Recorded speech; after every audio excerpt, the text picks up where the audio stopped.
Gimana ceritanya kasus orang kesurupan itu bisa membuktikan siapa yang akhirnya pembunuhnya, guys. Asli ini serem banget pas gue cari tahu tentang kasusnya.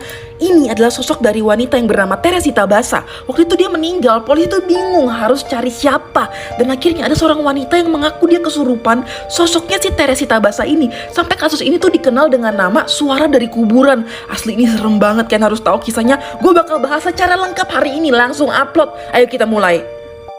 Oke, ini adalah sosok dari wanita yang bernama Teresita Basa dan dia adalah anak orang kaya asal Filipina yang akhirnya dia itu pergi ke Amerika untuk menempuh S2-nya. Akhirnya dia hidup sendiri di Amerika. Walaupun di usianya yang sudah menginjak 47 tahun di tahun 1997, dia itu tetap hidup bahagia sendirian di Amerika di sebuah apartemen di Chicago. Ya bahagia aja gitu. Dan dia juga bekerja di sebuah rumah sakit yang bernama Edgewater Hospital. Oke, ini adalah beberapa foto gambaran dari tempat dia bekerja, yaitu Edgewater Hospital. Jadi ini fotonya emang udah lama banget. Jadi intinya di tahun 97, tepatnya di 21 Februari, dia itu sepulang kerja dari rumah sakit. Sekitar jam setengah 8 malam, dia itu teleponan si Teresita ini sama temannya yang bernama Ruth.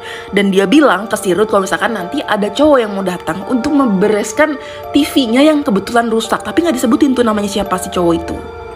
Tiba-tiba jam setengah 9 malam, itu tetangganya di apartemen itu ada yang nyium bau kebakar. Akhirnya teleponlah pemadam kebakaran. Pemadam kebakaran datang dan menemukan asal api tersebut berasal dari sebuah kamar apartemen 15B. Dan ternyata itu adalah kamar Teresita. Langsung dong disiramin, semuanya dibersihin, dan udah pemadam kebakaran berhasil memadamkan api. Tapi dia ada yang lihat ada yang aneh nih, di bawah kasur itu kayak ada yang nonjol-nonjol. Dan pas dibuka ternyata itu adalah tubuh Teresita yang ditumpuk-tumpukin sama beberapa baju dan juga kayak kasur gitu.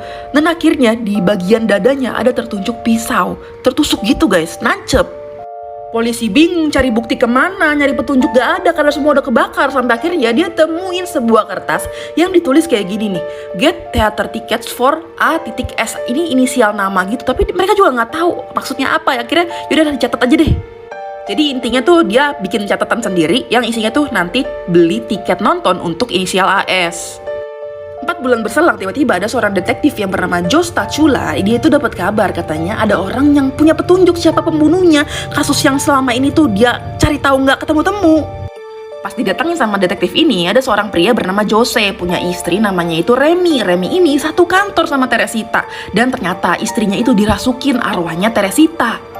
Dia tuh kayak sedih banget katanya. Dia bilang katanya, tolong dong dikasih tahu ke polisi yang membunuh saya. Namanya itu Alan Showery. Inisialnya adalah AS.